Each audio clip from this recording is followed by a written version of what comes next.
Thank you. While we wait for another minute or two, if you haven't had a chance to fill in the pre-session survey for some of the employers and HR professionals and so on, please do take a minute or two to do that. We still see the numbers streaming in, so we will give it another minute or two, and I will cue the audience once you're ready to start off. Thank you.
For those of you just signing in, we'll be starting at around 5:05. So, hang on tight. We'll be starting very soon, in another minute. Thank you.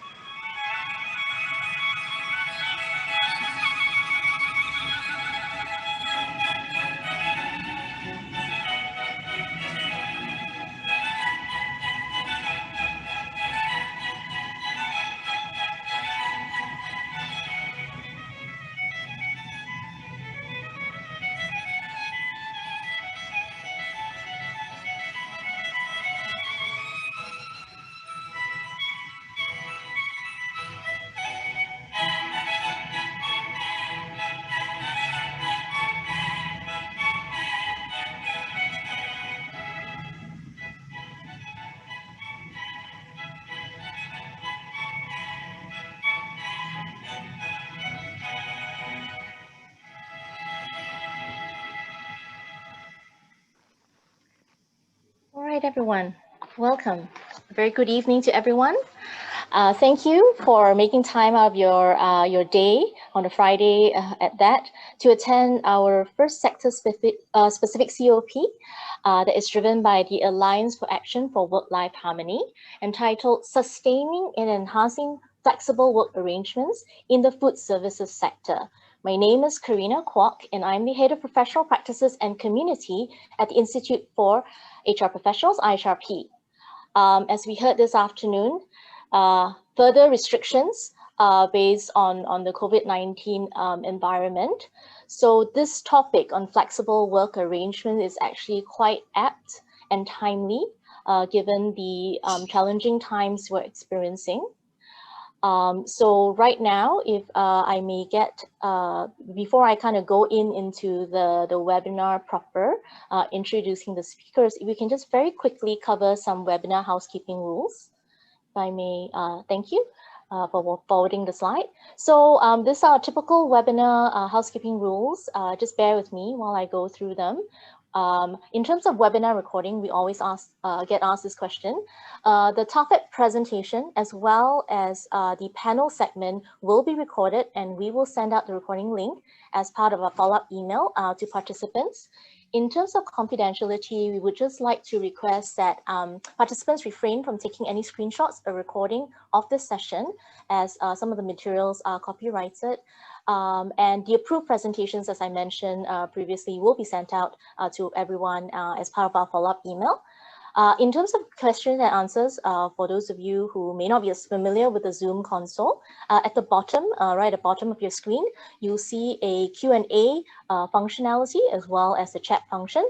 So do take note, while you can leverage the chat function to say hi and maybe, make comments about, what you're hearing, maybe as key takeaways. Do note that the moderator for the panel dialogue will only be monitoring the Q&A section.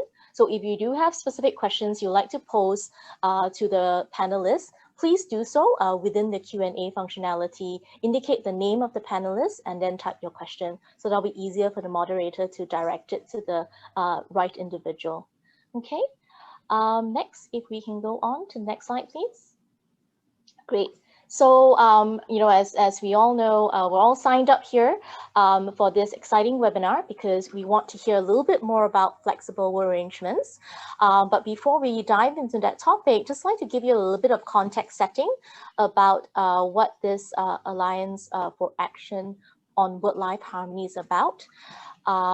Launched back in 9 of February 2021, the purpose of this session is where the tripartite partners, MOM, NTUC, and SNEP are coming together, supported by IHRP and TAFEP, to take joint action with the community, partnering with the community on work-life harmony issues. So under this AFA for work-life harmony, you see the composition is made up of the tripartite partners, MOF, SNEP, and NTUC, and later on you'll hear from the 3 co-leads in the opening and closing remarks. And very importantly, as we mentioned, we're partnering with the community. So the rest of the AFA actually comprises of work-life harmony ambassadors, trade, representatives, professionals, grassroots leaders, and youth as well. They are all working on various initiatives that have been identified by the AFA. The key aims of the AFA for work-life harmony is reflected on the slide, which is 1, working together to improve awareness and the importance of work-life harmony and best work-life practices. Secondly, let's support workplaces and the wider community to sustain and enhance work-life practices. And then lastly, supporting companies in specific sectors. So in this case, we're focusing on the food services sector to overcome challenges and implement FWA and work-life practices. So without further ado, maybe you can move on to the next slide. Okay, great. Thank you, everyone. Thanks again, Karina. My name is Judith. I'm from the team at TAFEP. And today we just want to share with you a little bit about work-life trends that we have been seeing in Singapore, and also how we can move forward in terms of implementing flexible work arrangements, and what are some best practices that we have noticed, especially in this COVID-19 period. Yeah, many of you here, I think, would have experienced some form of FWAs in your own companies over the past year, especially. You may have started on staggered working hours or, working from home arrangements as part of your BCP. And today we want to talk a little bit about and think about, how can we implement flexible work arrangements even beyond this COVID period, right? How can we do this more sustainably and more successfully for your organization and for your people as well?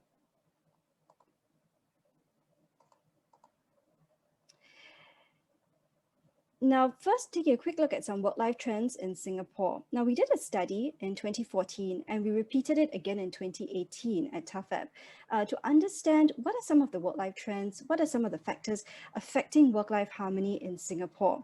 And this is what we found.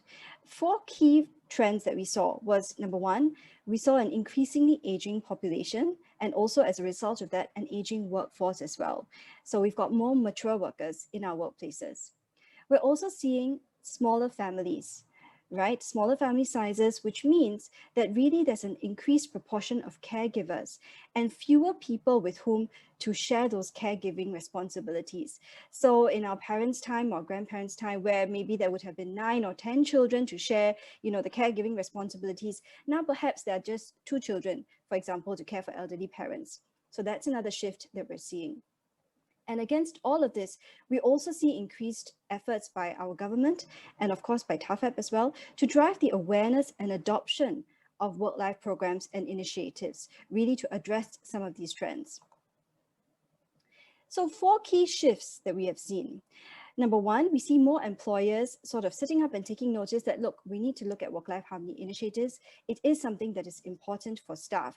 So previously, where you may have seen, that employees were the ones sort of asking for work-life initiatives and flexible work arrangements, now we see there is that alignment between employers and employees alike. They're seeing the value of work-life initiatives such as flexible work arrangements. Secondly, there's increasing awareness of the role of middle managers. Now, in some cases, if you have the leadership who, say, yes, we should implement these initiatives, and you have employees who are putting up their hands and saying, yes, I want it, but yet you have middle managers who say, I don't know how to implement this, I don't know how to manage my staff on this, and they may actually kind of be the barrier between that. So increasingly, we're seeing, middle managers are really important in implementing flexible work arrangements. Thirdly, a more inclusive approach to work-life harmony, and this is great. We have seen, previously, perhaps, work-life harmony or flexible work arrangements may have been seen as something that we implement for maybe working moms, but we see that really work-life harmony is not a working mother's issue. It is an issue for all Singaporeans to take note of, and more studies have shown that, Singaporeans and our workforces and our employees at every life stage and age are requesting for flexible work arrangements as well.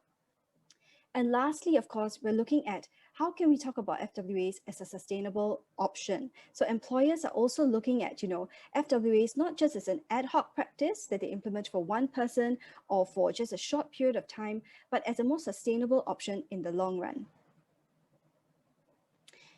And if there is one silver lining in this whole COVID-19 pandemic for us in Singapore, it is really the acceleration of FWA adoption. We see that more and more Singapore employers have indicated plans to maintain FWAs even beyond this pandemic. We see more employees saying that, yes, they prefer being on FWAs, they're more comfortable with it, more familiar with it, they're more productive, working flexibly as well. Also, we see the rapid digital transformation as well, and whole segments of the way that we work, our processes have been digitalized, and our operations have also changed. We see workplace studies that also indicate a positive relationship between telecommuting and remote working and other flexible work arrangements and overall employee health. We see reduced stress, increased employee morale, and even reduced absenteeism in some cases.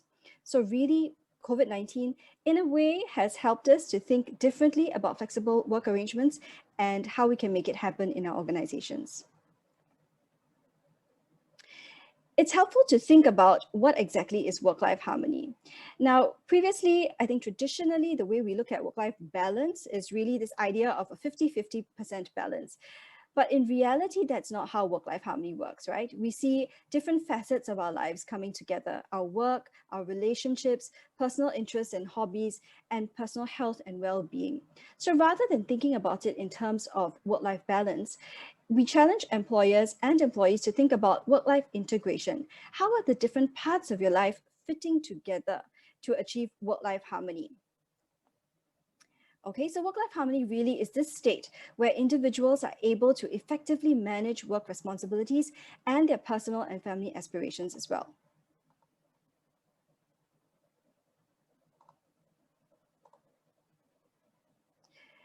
Now, a quick overview of work-life initiatives.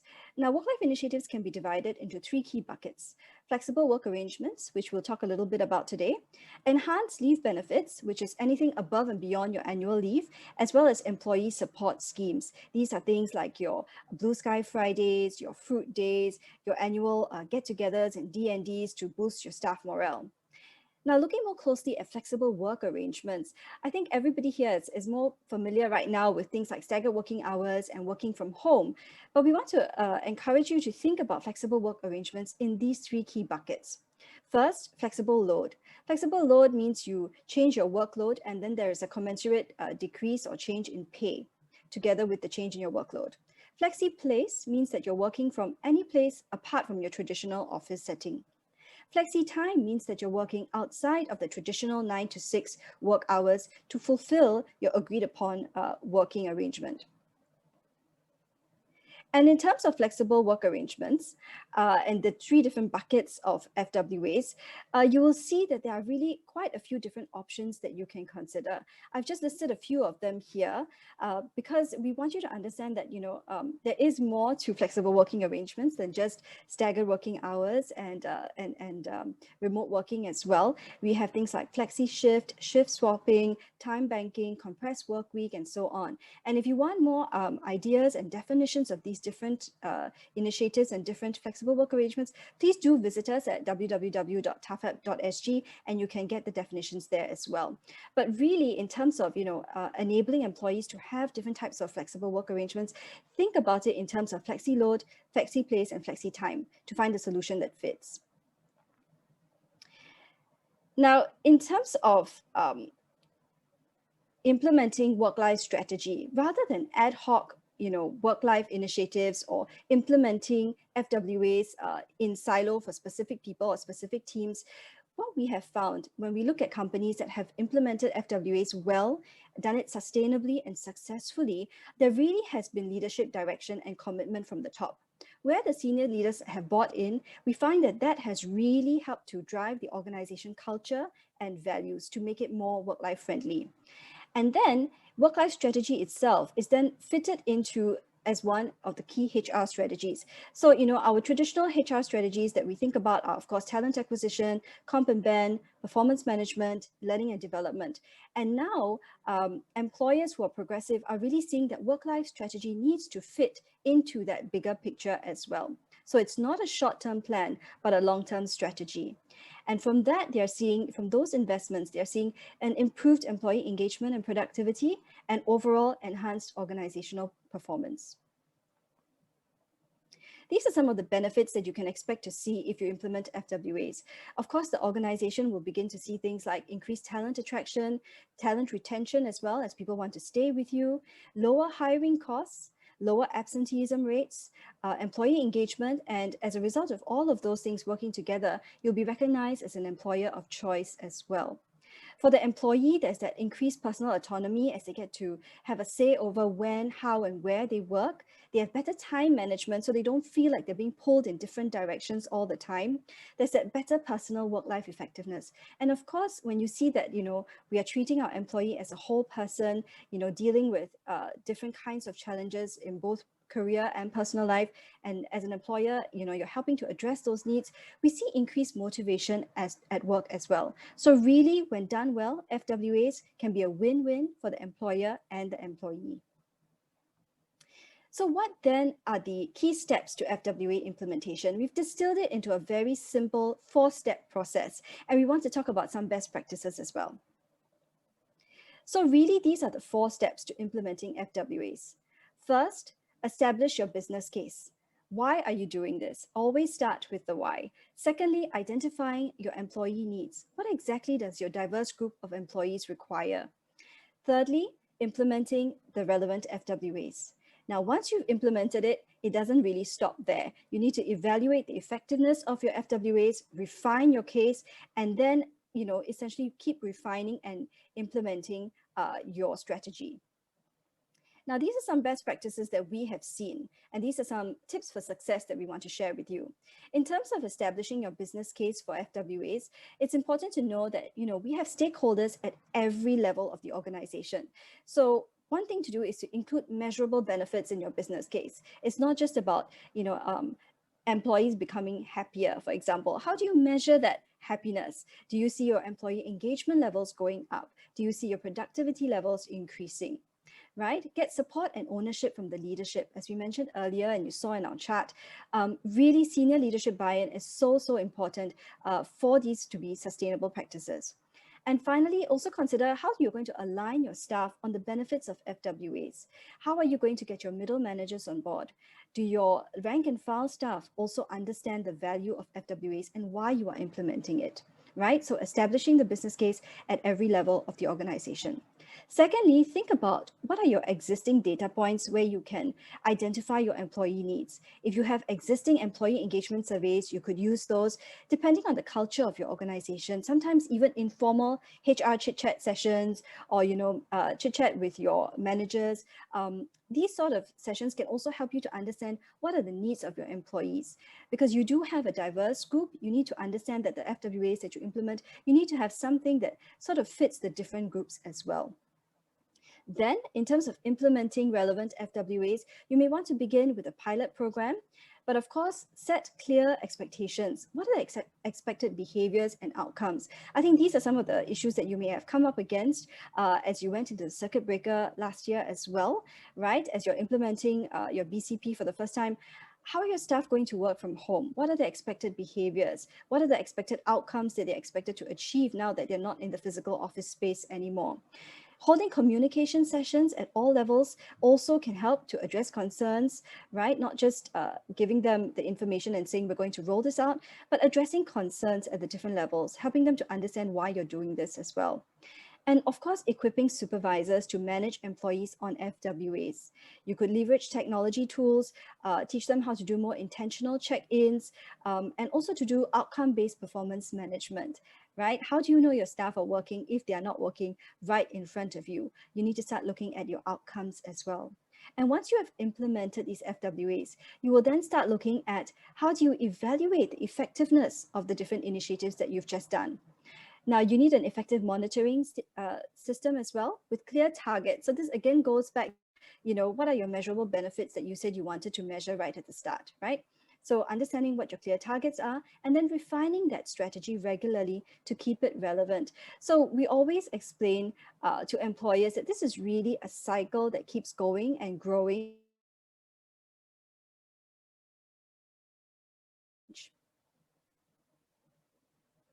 In closing, we just want to share with you quite quickly some learnings from other organizations that we have come across.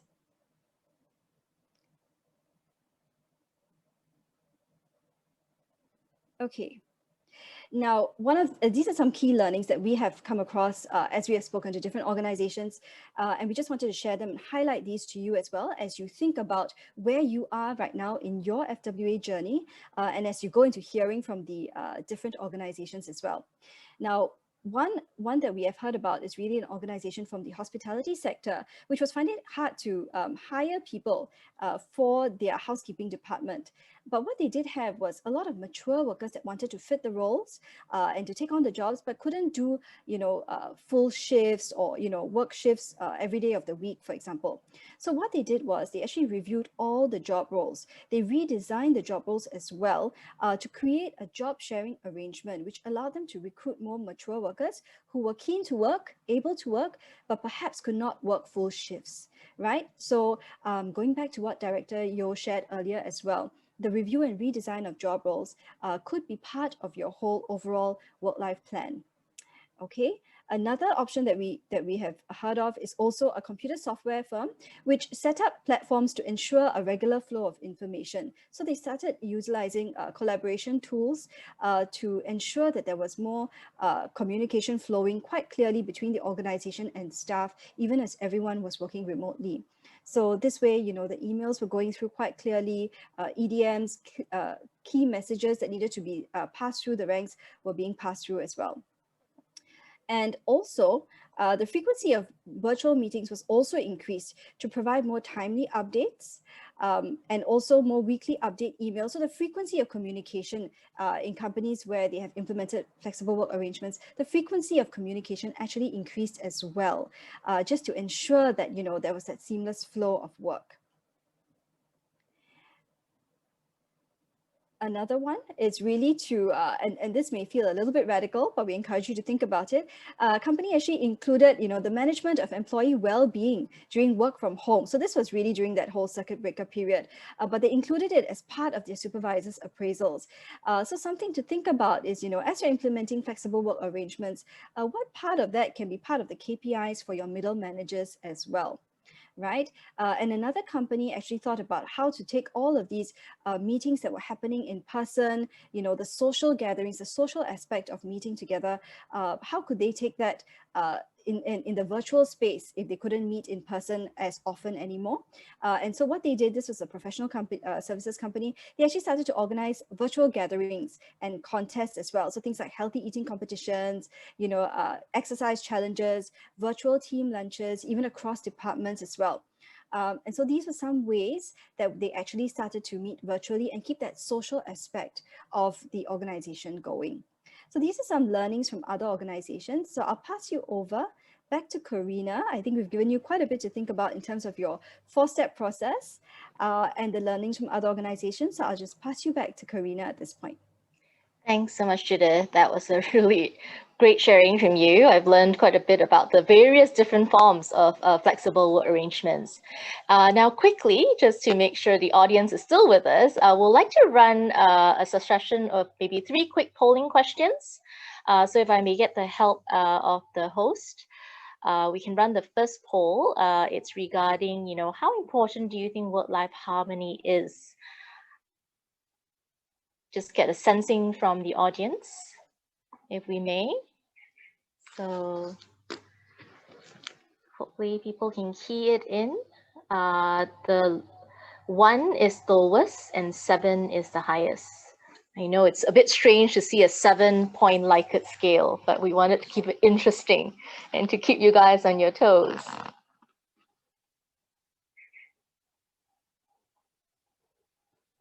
So the host and panelists cannot vote, I see on my screen. So we can't do that. Yes, MOS. We can't bias the data. All right, maybe we can close the polling. Let's just see what we can see from the results. Okay, wow, 6 is the popular choice. 6 in some of the Chinese dialect is luck, right? Lucky. So great, we see that the highest choice is 6, followed by 7. Wow, great audience here. That's why they're all dialed in excitedly to this session. They all do feel, majority do feel it's very important to think about work-life harmony. Second polling question, please. So the polling question is to talk about the extent you think there's scope for improvement in implementing flexible work arrangements in your company. Don't worry, this poll is anonymous, so we won't know which company, but it's just to give us a bit of a sense check. And I think it's a bit of a fun fact for everyone online, together with the rest of the peers dialing in here. What's the outcome? So maybe in another 30 seconds, we can close the poll. Just an estimate, Kimberly or Bernice. Maybe we can start closing out. So let's see, drum roll. What is the results? Is there room for improvement?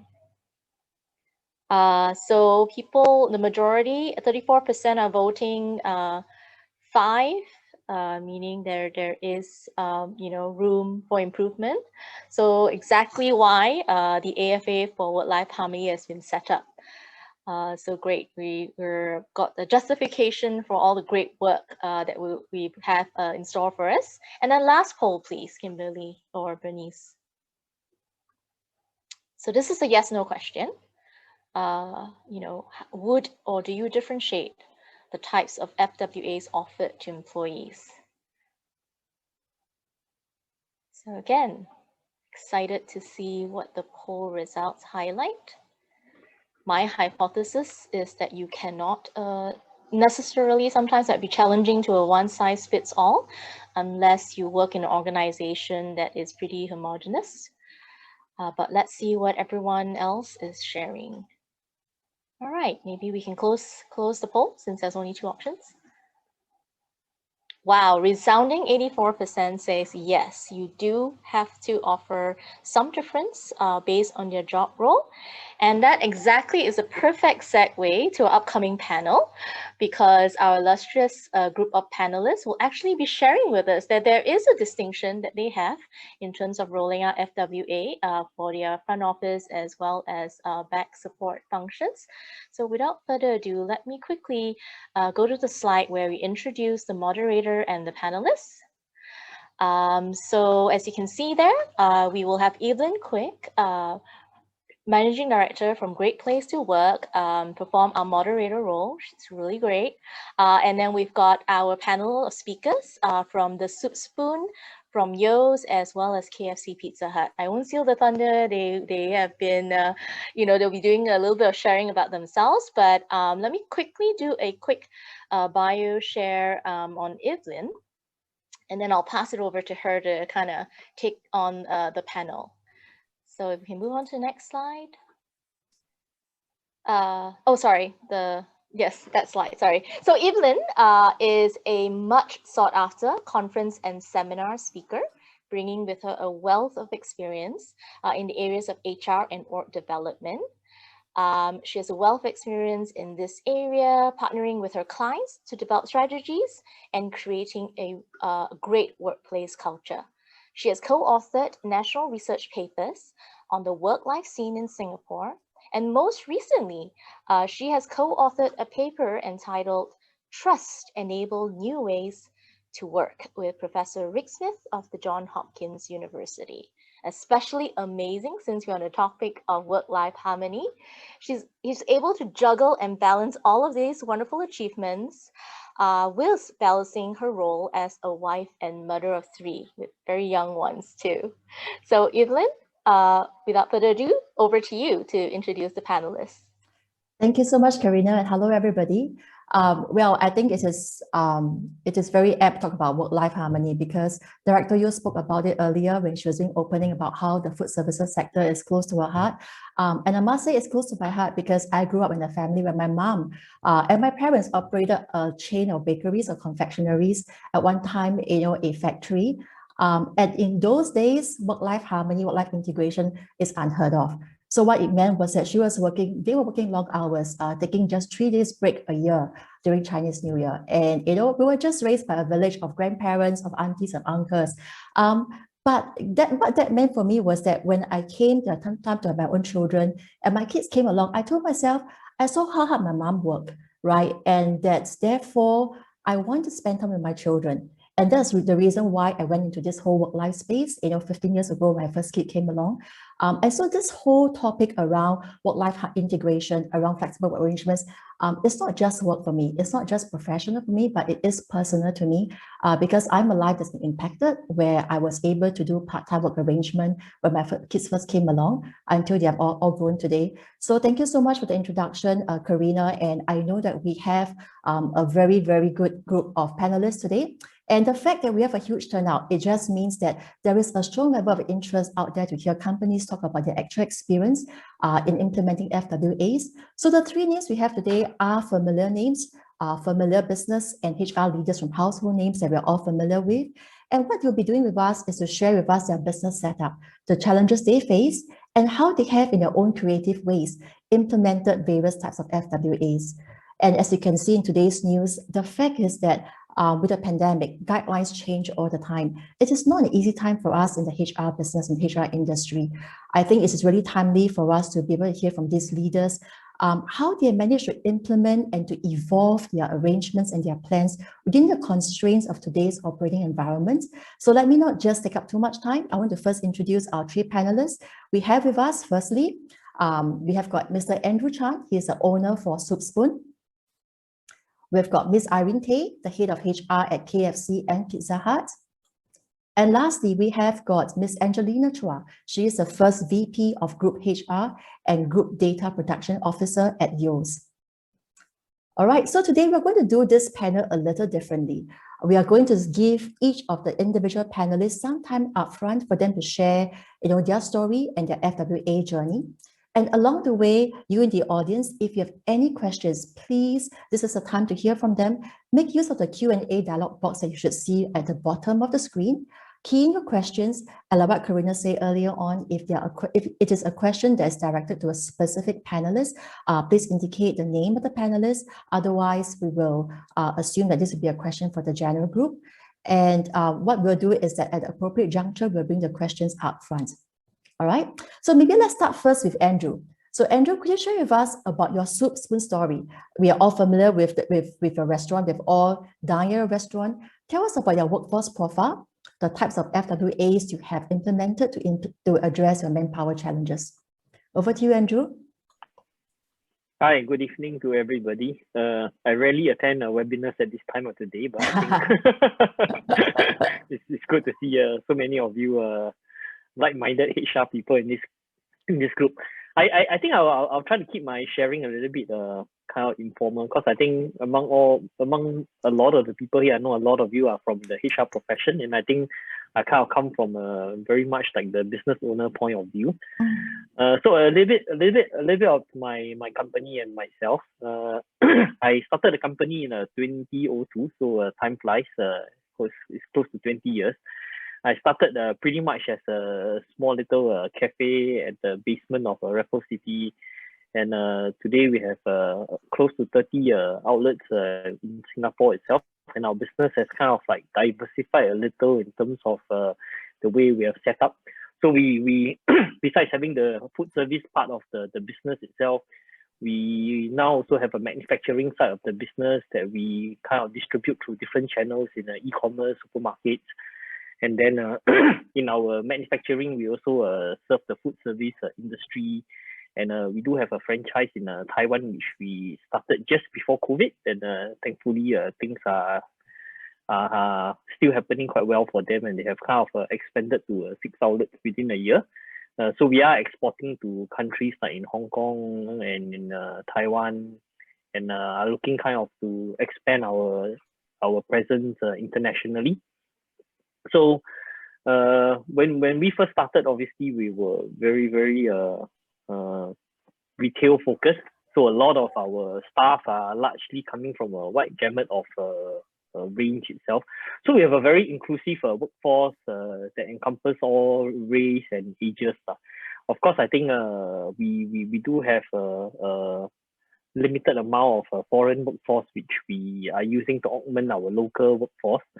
And within the local workforce itself, we have young generation and a lot of multi-generational workforce. I think it's kind of interesting because I think in this era there is, you really get from the youngest person to even the oldest person, and they can be like your grandparents, your parents, and your grandson, or potentially all engaging in the workforce. And as our population ages, we see that the workforce participation is kind of increasing even higher.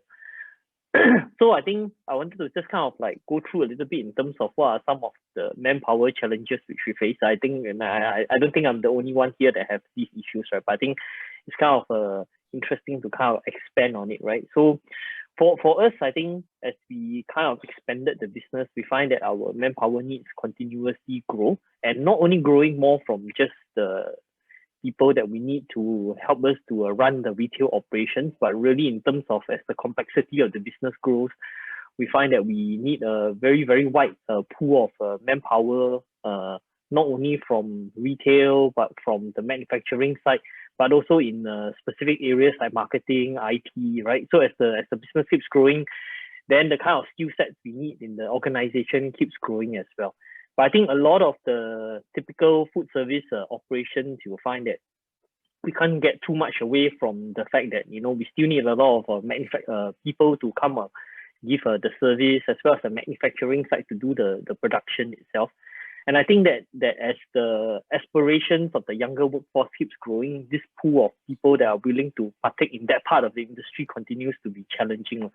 So I think for us to really focus on that, we have been focusing on a lot of automation, and I think largely looking at how we can increase value through job redesign, right?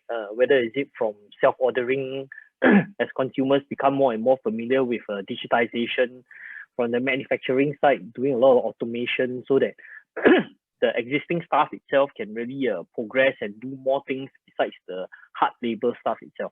So I think for a lot of restaurants, it's really moving towards letting the restaurant people, you think about a restaurant, right? Technically, you should be going there to enjoy food. As much as, of course, there are a lot of restaurants that you go there and enjoy service as well. But I think these are the two things that we continuously keep doing to kind of keep engaging our workforce so that they can have a better skill sets and multi-skill sets to be able to do more things. And then as coping with the multi-general workforce, we have a younger workforce, obviously, with different job expectations. Loyalty these days are also a little bit more challenging. So I think it's about being programming, looking at things differently to keep people engaged itself. And as I was talking about, the evolving skill sets itself, as much as we have new skills to learn, we also need to learn how to depreciate some of the older skill sets. And I think change is something that is actually quite difficult and not apparent to a lot of people, because they may feel that, oh, you're telling me that this particular job itself is something that can easily be replaced, right? But often the time you can also then go to the next company that has not maybe moved with times, and you still can find a job there. But I think as you kind of keep moving, eventually that job itself will become obsolete, right? So I think it's really as we are looking at doing a lot of job redesign, it's a lot of also change management that you need to kind of do, and persuading people to change their mindset and to learn new skills. I think for us, one of the things is that as we are planning for expansion, when we look at FWA very much from a very pragmatic point of view, then I think the key question is how can we run an organization and change the way we run things as we expand internationally, because the amount of face time that we can have with each other is going to become dramatically reduced in a way. And I think some of these things kind of give that very, very good long-term view in terms of looking at improving things. So I think a lot of the how we kind of look at the changing needs are really looking at the different kind of archetypes, right? Whether it's the retirees, the young mothers, the students, right? And keep kind of evolving a lot of all these different needs. And again, for the retail and manufacturing, it's about looking at how we can encompass the longer working hours by introducing flexible load, flexible time, right? And I think these are the things that I think the industry have really done. So today, if you go and look at a typical hiring ad at any restaurant outside, right, you will find that they have all kinds of very interesting and creative schemes to basically meet the needs of different people in the population, so that they can fit that particular functionality. I think for back-end functions, I think that's something that's kind of accelerated by COVID in terms of flexible place, where you no longer need to just come to the office to work. Yeah. Okay, I'm going to run a little bit faster because I think I kind of overran my time. You got one more minute, Andrew. Yes, good. Yeah, good. Okay. So I was going to share a little bit in terms of some of the challenges which we are kind of facing when we implement some of these, right? I think a lot of times it's really at the needs of the staff profile and the population as a need, and to keep tweaking the schemes that we have and being nimble for a lot of the back-end jobs. But sorry, for a lot of the front-end jobs. For the back-end jobs, I think it's really about digitization, because I think as we evolve and as we start to make a lot of things digital, we find that actually a lot of things no longer become so physical, right? And that includes paperless documents, the way we do payments and everything. In fact, like today, with a lot of the announcement of people working from home, for us, in the last year, even though with the gradual opening up of some of the things, we have still basically maintained, at least for my company, full flexible working hours, and my staff are free to go back to the office if they want to, but it's not compulsory for us, because largely that's something that we want to, even though still feel that it's a challenge for us to run it, but I think that's something that we don't want to kind of like take a step backwards and to keep pushing ourselves forward. Obviously, I think a lot of the visible benefits have been kind of highlighted just now in terms of higher productivity, happier staff, right? And in fact, even profitability can be higher as well, because due to the fact that you have compressed hours, you try to do as much as you can within the limited hours that you have, rather than just stretching the hours longer. So I think maybe just to end off, right, for us, it's really starting with the immediate needs first in terms of looking at implementing FWA. So wherever you feel the pain to be the highest, look at those areas first, right? Because you obviously have a lot of manpower shortages, so I think address some of those. And I think it's a journey, so you'll never end. So just kind of get things started and just keep improving things as we have. Maybe just to end off, right? I mean, for me, I think I wouldn't call it a setback, but I think what's very interesting that as we evolve and implement a lot of things, a lot of times the results are not what we kind of expected. Like for instance, I would think that as we implemented this whole work from home thing, in fact, I often need to call my HR manager and tell her, oh, you better make sure that the people don't come back to the office, if they don't need to. And if you go back to my office today, you will see that the people that go back to the office are the young people and not the older people like myself. In fact, I'm very happy to be at home all the time, working through my computer, calling people and everything. But I think the young people actually kind of have a difficulty, and they need that social bonding to be back at work, back together with their friends and colleagues.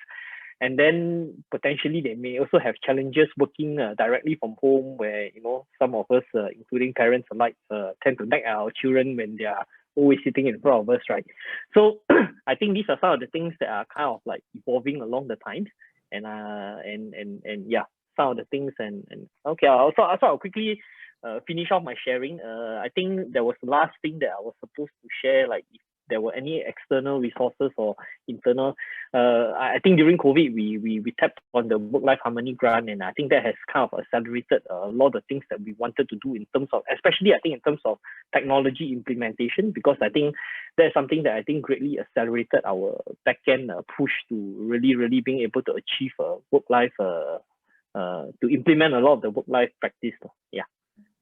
All right, thanks, Andrew. I think if I could do a key one word, right, to sum up what you just said, that stood out for me was the fact that you were always evolving. You didn't just adopt one thing that worked and stood with it, but you evolved both your people's the profile, your workforce profile, as well as the way you do things. The processes keep changing over time. So we have a very good question here from the audience, and the question is really, you can see it on the Q&A dialog box, but let me read out for the audience. Is number one, how has the profile of your workforce changed over recent years? Secondly, what were the specific skills you had to retrain? And lastly, what roles went through redesign? Very good questions. Okay, so I think especially for the frontline workforce itself, right, where predominantly last time, I think the first thing we had to change in terms of a lot of the mindset were last time we used to hire people that were cashiers, kitchen crew. So I think somewhere back about maybe 5 years ago, we decided that okay, don't start kind of like pigeonholing people's tasks, because that kind of give a mental mind block when you try to train them to do other things, right? They say, oh no, these are many cashiers, so I cannot do this. So I think for us was to really change that whole mindset and to use more generic terms like crew. Think of it almost like a ship, right, where you have to do everything, and then that kind of give that platform for us to start training them, and as technology evolves, where we could kind of like outsource that part of that ordering back to the customer itself, then they start to focus more in terms of the back end part of food preparation, a lot of the different roles that they could do. I think specific to maybe even back end jobs, right? A lot of times, you find you have a huge finance team that is doing a lot of data entry, paper pushing, right? And then so I always tell them, I say, hey, look, this job, right, is I feel it's necessary, but I think it's something that we can greatly look at improving, right? Because I think today there are a lot of tools like OCR, RPA, and you can almost in a way start to digitize a lot of these things itself. And so the staff needs to then think about, what do I do if I don't enter? Because actually a lot of times they're quite happy to just do data entry, right? But when you start to push them to do other things, then I think that's something that they really need to rethink through what are the things. So I would say that actually everything can be redesigned, right? It's just that, you just need to look at which are the areas that kind of hurt you the most, and which are the areas that potentially has the greatest impenders and the greatest things to change, and look at really reskilling and looking at areas that you find can really give that level of value adding to the organization itself. So it sounds to me like you have targeted across the organization, and the key thing you did was to hire with a generic title rather than a specific role, so that the people could move across a spectrum of tasks at where the higher value or higher order work might be. Yes. Okay, wonderful. That's great. Any other question for Andrew? If not, I might want to shift over this time to our next panelist. I'll just do a 5-second countdown.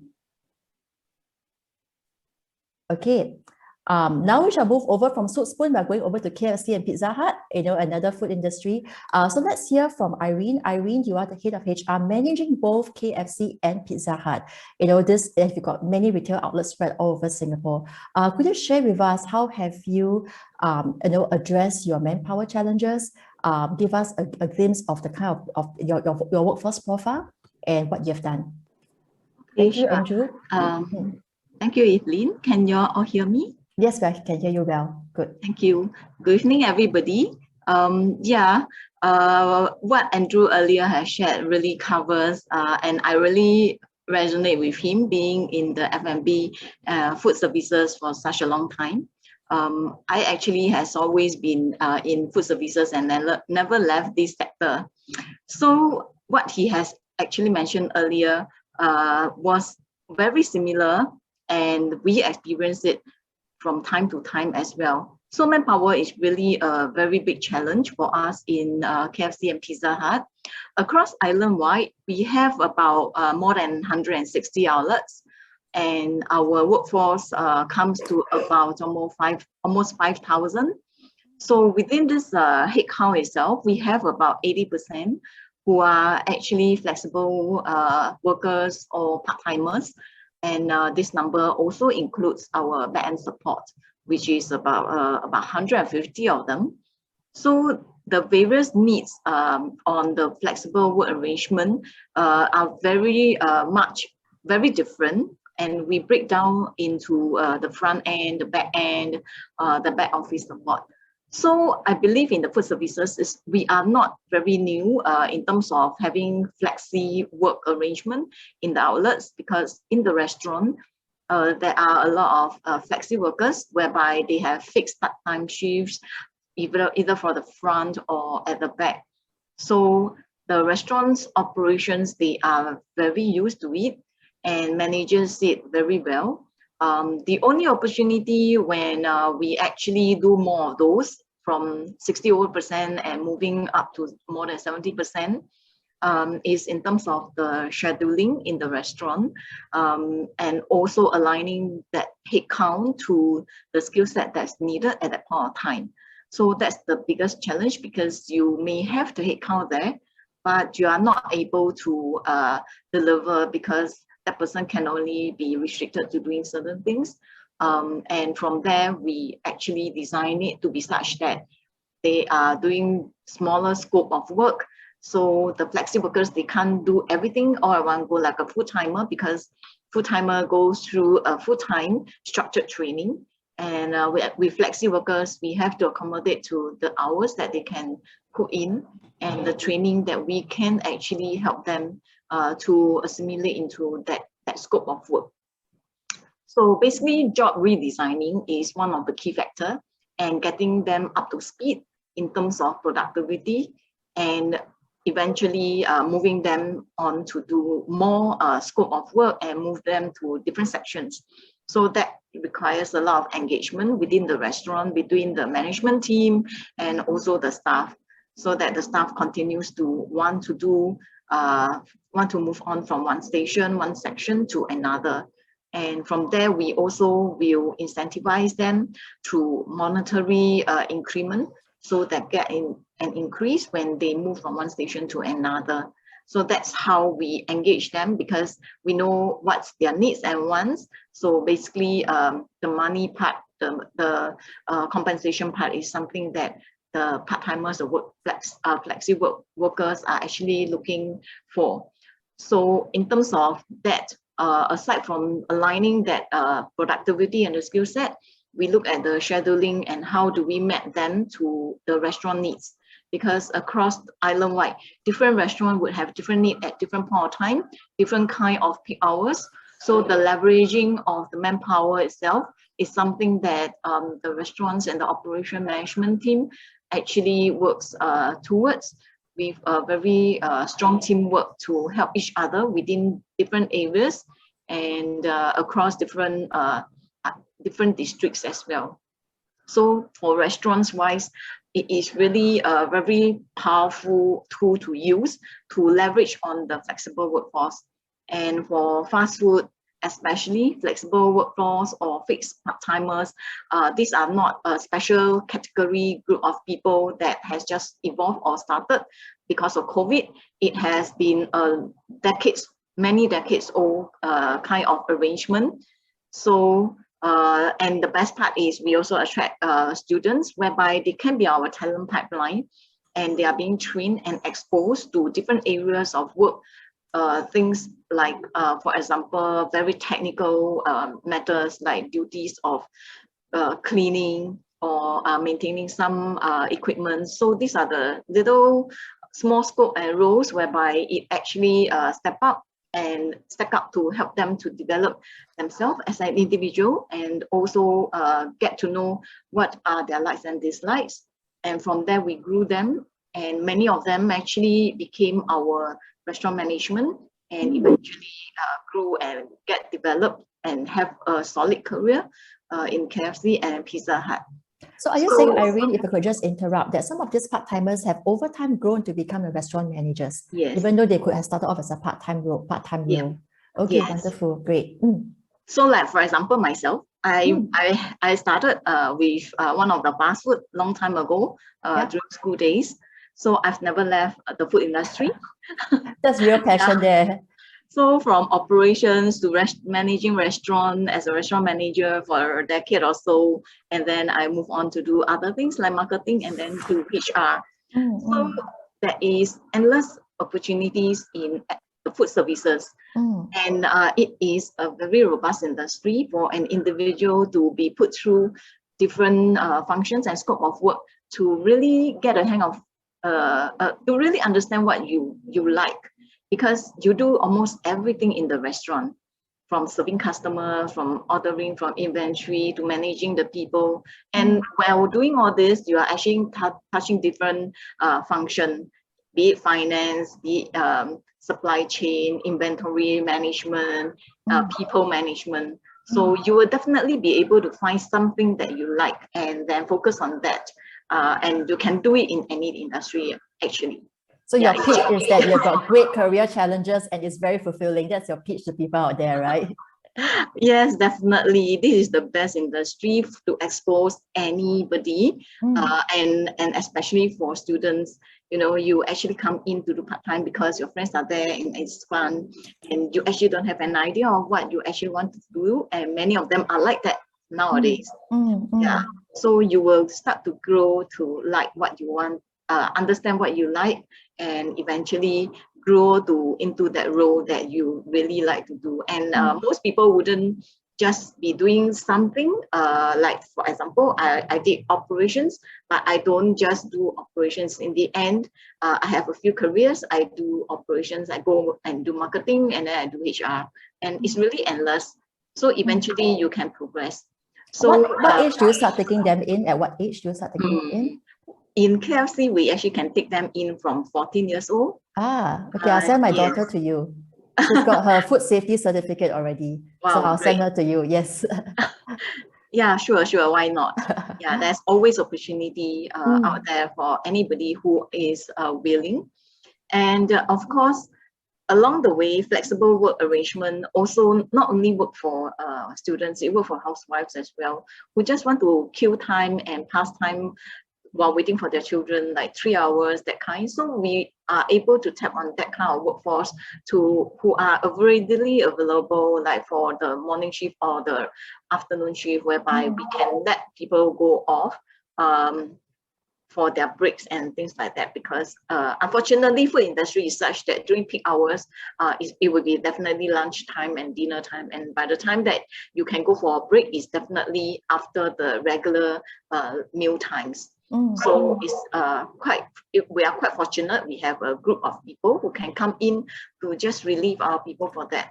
So housewives or even mature workforce is very good for our restaurant team, whereby they manage it very well. So on top of that, they make friends. So we have our preposition in terms of, you know, how to attract our people, the different target group. So I think what I'm hearing from you is that there are challenges, but I think you have been very creative in a few ways. One is that you sell the value proposition. You can work with friends. There's lots of job growth and development and opportunities for growth. You talk about how you incentivize the people, understanding that pay for them is really important. I think what is really interesting for me is that there's a recognition that you kind of trim down the job role, job size, right, to be bite sizes, so that the people come in at that short period of time and do a smaller job scope, but you stack up so that over time and over, you know, in a restaurant, with each individual taking a smaller job, it adds up to fulfill the needs of the business. That's what I'm hearing as how you have overcome the FWA challenges. Yes, that's part of it. And the big thing about us is we have this young culture whereby we are very big on recognition. Every day today, when you get your cup of coffee, it is not taken for granted. Everyone that actually gets their coffee, they get it because there is this somebody who is very dedicated and committed to come to work on time and make the coffee to the right temperature and make sure you have it at the right time when you want it and you need it. So the recognition culture is such that we don't take anybody for granted. We recognize them duly. Pre-COVID time, we can do a lot of things. We will give them recognition cards. We reward them when we do recognition. We give them $100 cash. So that is real hard cash. Immediately, I give it to you, and they feel good about that. Yeah. But now that we can't do it, we have to do virtual, and then we courier and get our dispatch to send out that money. So it's a bit delayed. They slowly are able to understand this as the time goes by, because we have the flip-flop of going in and coming out of the virtual kind of work.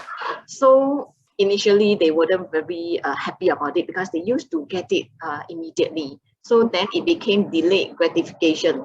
And then when we have this 50% workforce being able to be in office, so we also travel to the restaurant and then we can reward them as well. So they became very happy. So it's like managing sentiments, helping them to stay engaged. So this does not only happen in the restaurants at the outlets, it also happens in the office as well. So we do recognition during town halls. We do recognitions whereby we'll pop into different departments and give recognition cards to thank the person. For example, for IT, there was this very tough period when we go into CB. We have disturbances and interruptions in terms of the way we work due to the technology and the software. So they really work very hard day and night, and we go in to recognize them. So that was something that they appreciated very much, and it's a two-way traffic whereby we appreciate people. And I think flexible work arrangement is more difficult to implement for the office at the beginning. We have always had these staggered shifts for office before COVID. We can come in at staggered timings, but not working from home. So going into the office at different timing, you are still able to utilize the office equipment and all the whatsoever resources that we have over there. And it like finance and probably HR, we have a lot of files and we have storage in the office. But when we go into COVID situation, we have CD, and then we realize that we cannot reach out to those files anymore. So that was very hard to adapt to the work from home. Yeah. So there was a question, Irene. There was a question that came in, and I think this is a good juncture to ask. And that is that has KFC or Pizza Hut, whether is it in your front line or your back room, have you implemented any form of job sharing kind of work arrangement? Not really job sharing in the office, but in the restaurant, definitely it is kind of a concept of job sharing, because the role is being cut down and sliced. Yeah, I would think so. That's not right. What about in the back office? Has that been something that you have experimented with? So in the office, at the moment we are not doing that. Okay. But so it's primarily in the front, primarily in the frontline roles. Yeah, but I don't rule out that we will eventually do that. However, when we have our ad hoc part-timers that come into the office to do a contract role, they actually would be taking up a certain portion of that. So if we want to seriously talk about job sharing, it comes in different forms and formats. There's no one size fits all. Yeah, thank really you so much. What we need. Yeah, thank you so much, Irene, for sharing. I think we've gotten what I took away from this is that you've been very creative in different ways to attract and to keep the people, and recognition is a key strategy that KFC Pizza Hut is utilizing. You kind of know what's important to them and use it to your benefit, and that's great. Thank you very much, Irene. If you could just move on now to Angelina. Angelina, we'd love to hear from you around. Thank you, everyone. Yeah, thank you, Irene. Angelina, just to hear from you, what has yours been doing? Share with us a bit of your business in the profile and your creative ways in which you implemented FWAs. Okay, thanks very much, Evelyn, and hello everyone. Good evening. It's a great pleasure to be here. Okay, for yours, I think we are in a very type of we are in a very traditional um, business because we've been operating for the last 120 years. Wow. Yeah. Wow. Yeah, Okay. so for us, it's food and beverage manufacturing. About 40% of our workforce are office-based. 60% are actually factory-based. And out of these 60% factory-based, we have what we call the core supply function, and they are in production, logistics, and also vending operations. So if you see Yo's vending machine, they're actually maintained by our vending technician. So out of this core factory function, I think that is where the challenge is, because when you run operations in manufacturing, it is quite difficult at the beginning for us to think out of the box how to actually implement a flexible work arrangement. But I think over the years, we managed to find some ways. So today I'd like to share some of these, and hopefully some of you might find this useful. So I think in terms of HR being a business partner, it is important to understand what are the key drivers in terms of productivity. In the manufacturing environment, we always talk about productivity, how to get better results. Through optimization, through productivity. So in maybe let me quote another example. In terms of logistics, we do have drivers, and we also have what we call pickers. So these pickers are those employees who actually go to the warehouse and they try to pick our carton drinks and then load them the trucks, and then for the trucks to actually deliver these goods out.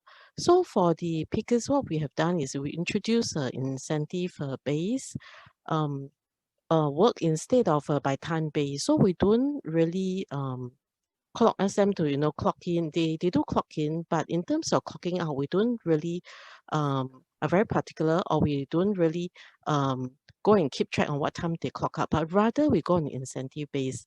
So it depends on how many cartons they can pick in the day. And these are the how we measure their performance. So in terms of number of cartons, I think that is how we then work out incentive plan to incentivize them. Because in terms of productivity, how it works for the company is that the more you pick, that means you are more productive, because then you're able to deliver your goods out faster. So linking it to the business objective, HR work with the department to work out a pickers incentive plan.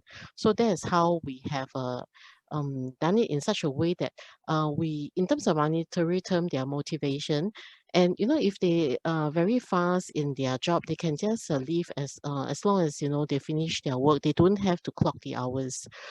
So it is in a way actually help the employees to have a better work-life balance. The other example that we have for the delivery drivers. For delivery, the business objective is also to deliver the goods out to the customers. However, there are also some ordering patterns in terms of customers placing order. For example, there are some days in a week where we would typically go and analyze and see a trend that, for example, Monday is not a very busy day for us. Whereas for some other days, like towards the weekend, we see a peak in the delivery requirement because customers have placed more orders. So in that sense, because of this trend, we also realize that there is not quite productive for us if we were to require them to put in the same hours, throughout each day of the work that they are working. So what we have done is also go on the incentive base. As long as they complete their work, they deliver the goods on time, they can also leave the job. So therefore, we notice that actually on Monday, where the volumes are low, they always get to leave early. So that's a day whereby they can spend a little bit more time with their family, or run their own errands, or do whatever they wish to. So I think in terms of doing in such a way, it gives them flexibility. So it actually took us quite a while to study the trends before we implement something like this that is a win-win on both ends. Okay, so this is an example. And then for production, I think production is a tricky one. If you have manufacturing production, you have to also fulfill your production volume. So that we have to do a more comprehensive study, including like, what are the production volume that you actually need to fulfill? What are the hours that the employees need to work in? If you are in a very high volume production business, then a 4-day work week might work better because you will want to maximize the production over 12 And hours. is this an arrangement that you have for yours? Do you have compressed work week for your people?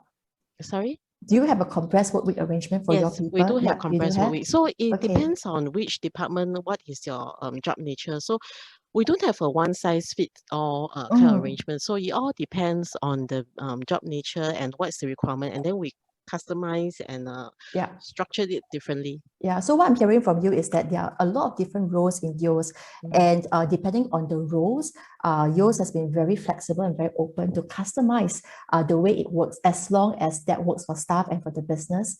And for example, the pickers are able to leave work early once they are done. In this production case, you have got the compressed work week arrangement for the people. Yes, that's right. So that they can actually have 3 days off. 3 days off, that's attractive, right? So that would really help. We have got very good questions that came from the audience, and I just want to raise some of the questions. Andrew, thank you very much.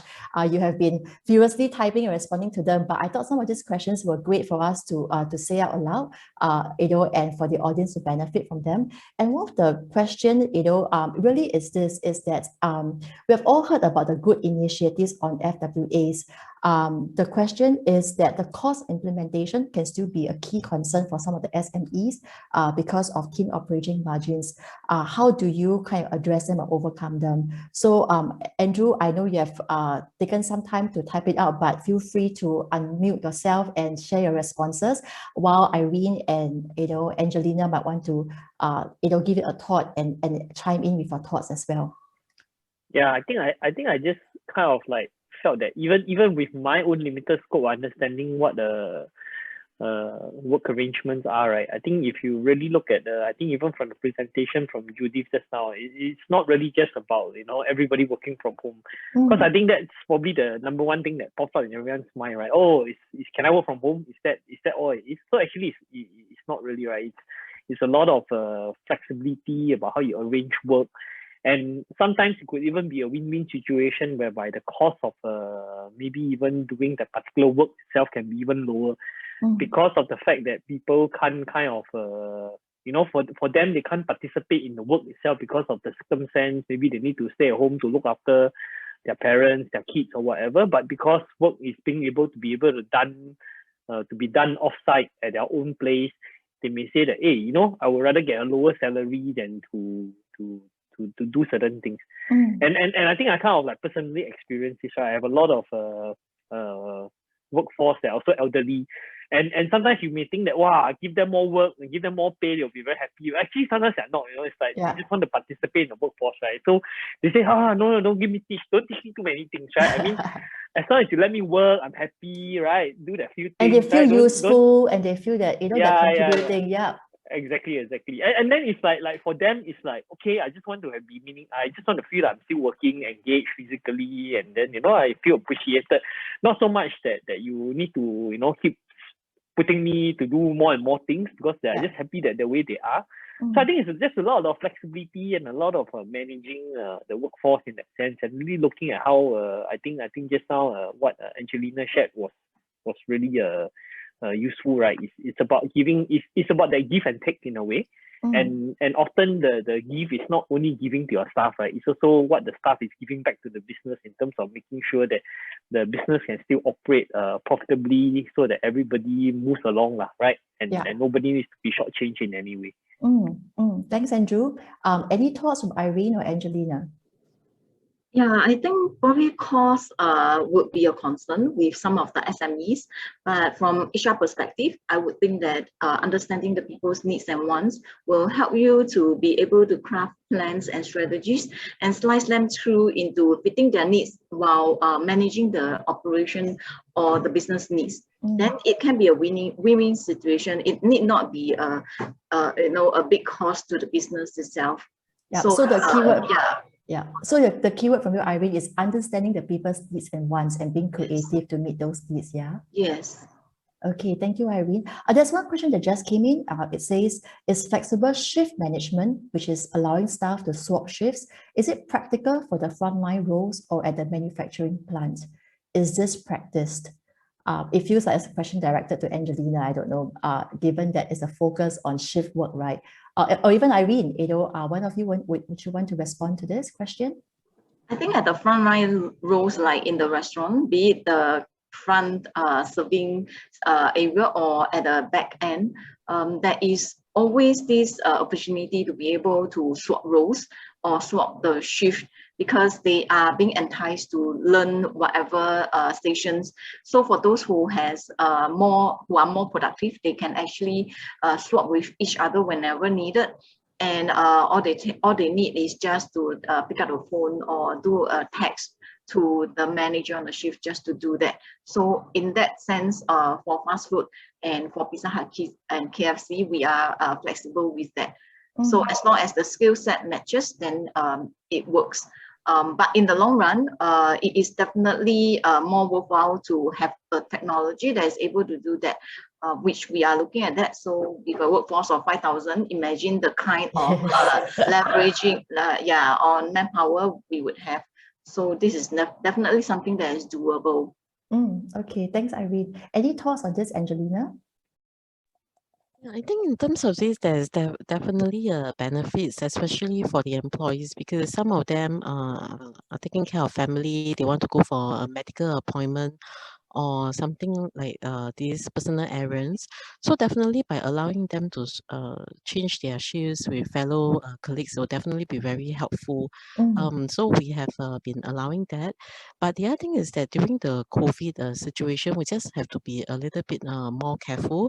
So we allow them to switch the shift within the team itself. That means we try not to have a cross, deployment of staff. So intermingling. Yeah, that's right. Yeah. Okay, great. Thank you very much. I'm very mindful of time. So thank you, panelists, for very generously sharing with us your experiences, your ideas, and we've taken away from them. And in closing, really, I think in the past hour, we have been hearing how FWAs can support and help companies and businesses overcome business challenges. I think my closing words really is that for us to remember that on the reverse side of the coin is that with every FWA policy that we implement, the impact really is on an actual person, on his or her family. And I think that we as a HR community, we have this tremendous privilege to be able to impact lives and to make a difference through the work that we do, through the policies that we introduce, through the creativity that we bring to the business in order to make it work for both our business and the people. So I hope this session has been valuable for you.